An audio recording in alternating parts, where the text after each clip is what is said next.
जय हिंद दोस्तों, आप सबको स्वागत है आपका अपना चैनल द डिफेंस समाचार पर। आज हम एक डिफरेंट टॉपिक के ऊपर बात करेंगे। तो पहले हम इसी चैनल के ऊपर जितना भी वैकेंसी आता था उसके ऊपर बात करते थे और सभी एग्ज़ाम के सिलेबस के ऊपर बात करते थे। तो आज हम एक पूरी डिफरेंट टॉपिक के ऊपर बात करेंगे। आज हम बात करने वाले हैं एनसीसी के ऊपर। तो ये वीडियो बनाने का मकसद ये है कि मैं खुद भी एक एनसीसी का कैडेट रह चुका हूँ और मैं दोनों बी और सी का एग्ज़ाम भी क्लियर कर चुका हूँ। तो हमारे यहाँ बहुत सारे छोटे छोटे बच्चे हैं और हमारे ग्राउंड में भी जो जूनियर बच्चे नया नया रनिंग करने के लिए आते हैं, जो अभी अभी 10th उनका ख़त्म हो चुका है, +2 में एडमिशन लिए हैं। और उन्हीं सारे बच्चों का बहुत सारा क्वेश्चन रहता है कि भैया एनसीसी क्या है, एनसीसी लेने से हमको क्या क्या फ़ायदा मिलेगा, एनसीसी लेने से हमको क्या क्या करना पड़ेगा। तो ये सब के ऊपर बहुत सारे क्वेश्चन पूछते रहते हैं। मैं उनका भी डाउट क्लियर कर देता हूँ, जो भी क्वेश्चन वो पूछते हैं। तो मुझे लगा कि इसी तरह बहुत सारे भाई बहन हो गए, उनको भी मन में डाउट होगा कि एनसीसी क्या है, एनसीसी लेने से क्या फ़ायदा मिलेगा। तो वो क्वेश्चन भी नहीं पूछ पा रहे होंगे कि उनके जान पहचान में कोई एनसीसी वाले कैडेट नहीं होगा, तो वो पूछ नहीं पाते होंगे। तो ये सब के डिटेल्स में जिनका भी जितना क्वेश्चन है सबके ऊपर मैं एक डिटेल्स वीडियो लाए हूँ। तो इस वीडियो में हम बात करेंगे कि एनसीसी क्या है, एनसीसी लेने से हमको क्या फ़ायदा मिलेगा, एनसीसी में हम कैसे ज्वाइनिंग होंगे। ये पूरे टॉपिक के ऊपर डिटेल से हम बात करेंगे। पहले हम बात करेंगे कि ये जो एनसीसी है ये एक वॉलेंटरी प्रोग्राम है, जिसमें कोई भी बच्चा हिस्सा ले सकता है, चाहे वो गर्ल्स हो या बॉयज़ हो। तो इसमें आपको मिलिट्री ट्रेनिंग दी जाती है, जिसमें आपकी आगे जाके बच्चों के मन में देश सेवा की मनोभाव जागे और आगे उनके मन में ये बात आए कि हम आगे जाके देश की सेवा करेंगे और मिलिट्री फोर्सेस में ज्वाइन होंगे। तो ये आपकी मर्ज़ी, आप इसमें हिस्सा ले सकते हो, नहीं भी ले सकते हो। मेरे हिसाब से आप सबको इसमें हिस्सा लेना चाहिए। और एनसीसी में ज्वाइन होने के लिए आपको क्या करना पड़ेगा, अभी इसके बारे में बात करेंगे। देखो, एनसीसी में आपका 2 डिवीज़न होता है, एक जूनियर डिवीज़न, एक सीनियर डिवीज़न होता है। जूनियर डिवीज़न जो है वो स्कूल लेवल का होता है, सीनियर डिवीज़न जो है वो कॉलेज लेवल का होता है। जूनियर डिवीज़न में आपको वो जूनियर विंग में आपको जॉइन होने के लिए आपका एज 13 से लेकर 18 के बीच होना चाहिए। और सीनियर डिवीज़न में आपको जॉइन होने के लिए आपका एज 26 साल के बीच होना चाहिए। और जो जूनियर विंग का जो ट्रेनिंग का पीरियड होता है वो 2 साल का होता है, और जो सीनियर विंग का ट्रेनिंग का पीरियड होता है वो 3 साल का होता है। और मुख्य बात ये है कि आपको एनसीसी में ज्वाइन होने के लिए आपकी कॉलेज या स्कूल में एनसीसी का होना बहुत ही ज़रूरत है। यदि आपका स्कूल या कॉलेज में एनसीसी नहीं है तो भी आप भी एनसीसी में ज्वाइन हो सकते हैं। लेकिन इसके प्रोसेस थोड़ा अलग है, और इसके प्रोसेस में जो भी जानना चाहेंगे वो मुझे कमेंट कर सकते हैं। आगे जाके मैं भी उनके लिए इसकी प्रोसेस के बारे में वीडियो भी बना दूंगा। तो आपकी कॉलेज में एनसीसी है या स्कूल में एनसीसी है तो आप भी इजी से ज्वाइन हो सकते हो इसी में। तो जो एनसीसी के ज्वाइन होने के लिए पहले आपको एनसीसी में एनरोलमेंट करना पड़ेगा। एनरोलमेंट मतलब जैसे आपका किसी भी एग्ज़ाम का भर्ती का परीक्षा होता है, उसी तरह आपका एनरोलमेंट होगा। और एनरोलमेंट के लिए आपको पहले आपकी कॉलेज की जो एनओ सर है उनको कांटेक्ट करना पड़ेगा, और वो बताएंगे कभी आपका ऑनलाइन फॉर्म डाला जाएगा या ऑफलाइन फॉर्म डाला जाएगा। तो वो आपको बता देंगे कभी से आपका एनरोलमेंट शुरू हो जाएगा। ये लगभग आपका जुलाई से लेकर दिसंबर के बीच में भी होता है। जैसे जब आपका न्यू एडमिशन बैच कॉलेज में या स्कूल में ज्वाइन होता है तभी उसके बाद आपका ये जो एनरोलमेंट लिया जाता है। एनरोलमेंट में आपका पहले फॉर्म फिलअप किया जाएगा। फॉर्म फिलअप करने के बाद जो भी कैंडिडेट है उनको बता दिया जाएगा कि किसी दिन आपका ये सिलेक्शन प्रोसेस होगा। ये सिलेक्शन प्रोसेस करने के लिए आपको बाटालियन से, वो नियरेस्ट बाटालियन है जिस बाटालियन के अंदर आपकी कॉलेज स्कूल आते हैं, उसी बाटालियन से पीआई स्टाफ आते हैं, आपका सिलेक्शन करवाते हैं। सिलेक्शन में पहले आपका फिजिकल किया जाता है।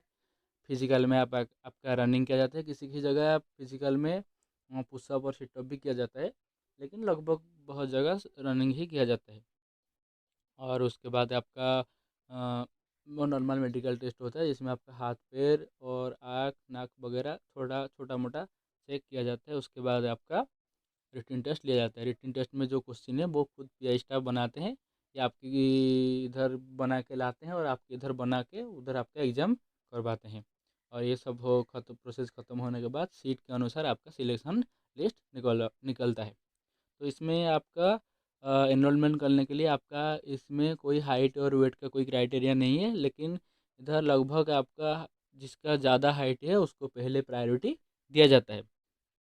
तो ये सब प्रोसेस पीआई स्टाफ ही कंडक्ट करवाते हैं। और ये जो प्रोसेस है ये आपकी कॉलेज या स्कूल में ही कंडक्ट किया जाता है, आपको किधर जाना नहीं पड़ेगा। सीट के अनुसार जितने भी कैंडिडेट सिलेक्ट होते हैं उनको पहले उनका फॉर्म फिलअप किया जाता है। फॉर्म फिलअप के बाद उनका कॉलेज में प्रैक्टिकल और थ्योरी का क्लास किया जाता है। और इसमें आपको कॉलेज में ड्रिल और ओपन ट्रेनिंग और मैप रीडिंग के बारे में थोड़ा बहुत सम्यक धारणा भी दिया जाता है। और बीच बीच में आपका कैंप भी लगवाता है। और कैंप जब लगता है उधर आपको जो सोल्जर हैं, आपका आर्मी का हो या नेवी का और एयरफोर्स का, वो जो पीआई स्टाफ हैं वो आपका ट्रेनिंग करवाते हैं। उधर आपको जो वेपन है डिफेंस फोर्स में उसके बारे में बताते हैं, वो डिफेंस के कैसे रहना खाना वो उसके बारे में बताते हैं। पूरे डिटेल्स में आपको उधर पूरा ट्रेनिंग में बताया जाएगा, पूरा डिफेंस फोर्सेस के बारे में। ये आपका कैंप लगभग 10 दिन या 15 दिन तक चलता है। और जो आपका जो एनसीसी का जो जूनियर विंग है उसमें आपका 2 साल का ट्रेनिंग होता है। और जो सीनियर विंग है उनका 3 साल का ट्रेनिंग किया जाता है। और जो ट्रेनिंग के दौरान आपको बहुत कुछ सिखाया जाता है, बहुत कुछ ट्रेनिंग दिया जाता है, प्रैक्टिकल नॉलेज दिया जाता है, थियोरिकल नॉलेज भी दिया जाता है। उसके अनुसार आपका एग्ज़ाम होता है। एनसीसी जूनियर विंग में आपका पास करने पर आपको ए सर्टिफिकेट मिलता है। उसमें आपका रिटेन और प्रैक्टिकल टेस्ट लिया जाता है। उसके बाद आप पास होने पर आपको ए सर्टिफिकेट दिया जाता है। उसके बाद आपका जो सीनियर विंग है उसमें आपका बी और सी सर्टिफिकेट मिलता है। उसी तरह आपका उधर बी और सी में दोनों में आपका रिटेन टेस्ट और क्या है उसका आपका जो प्रैक्टिकल टेस्ट है वो सब लिया जाता है। उसके पास करने पर आपको बी और सी सर्टिफिकेट दिया जाता है। इन तीनों सर्टिफिकेट में से आपका जो सी सर्टिफिकेट है ये महत्वपूर्ण है और बहुत इम्पोर्टेंट है। उसमें आपका ज़्यादा बेनिफिट मिलता है।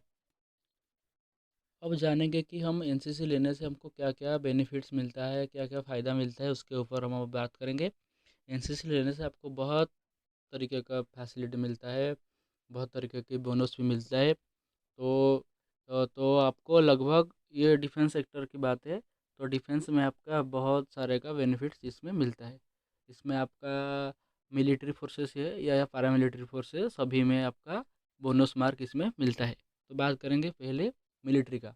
मिलिट्री के अंदर आपका आर्मी, नेवी और एयरफोर्स आता है। जो अभी आर्मी का बात करेंगे, आर्मी में आपका जो एनसीसी ए सर्टिफिकेट वालों को Agniveer GD, clerk, technical and tradesman में 5 मार्क मिलता है। बी सर्टिफिकेट वालों को 10 मार्क मिलता है। और जो सी सर्टिफिकेट वाले हैं, यदि वो जीडी या टीडीएन की एग्ज़ाम देते हैं उसमें उनके एग्ज़ाम में आपको एग्ज़ाम देना नहीं पड़ेगा, आपको बिना एग्ज़ाम दिए पास किया जाएगा। और जो बच्चे बाकी क्लर्क, स्टोर कीपर और बाकी जो रहे क्लर्क, उनका जो भर्ती दे रहे हैं एग्ज़ाम, वो उनको एग्ज़ाम में 15 मार्क ही मिलेगा। यदि वो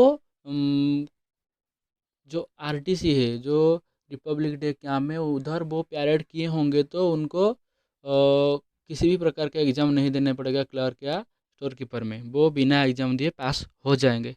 बाकी हम अगले बात करेंगे नेवी के बारे में।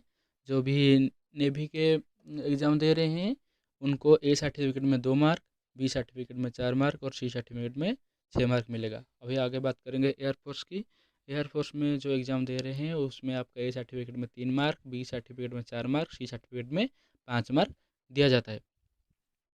इस तरह और भी आपका जो इंडियन आर्मी की तरफ से हर साल 2 बार भर्ती निकलती है एनसीसी सी वालों के लिए स्पेशल एंट्री। उसमें आपको सिर्फ एनसीसी सी वाले ही एग्ज़ाम दे सकते हैं। वो भर्ती सिर्फ एनसीसी सी वालों के लिए कंडक्ट किया जाता है। वो इसमें आपका ऑफिसर ही एंट्री होता है। और जो बाकी रहा एनडीए और जो सीडीएस वगैरह है उनमें भी आपका एनसीसी सी वालों के लिए स्पेशल रिजर्वेशन रखा जाता है।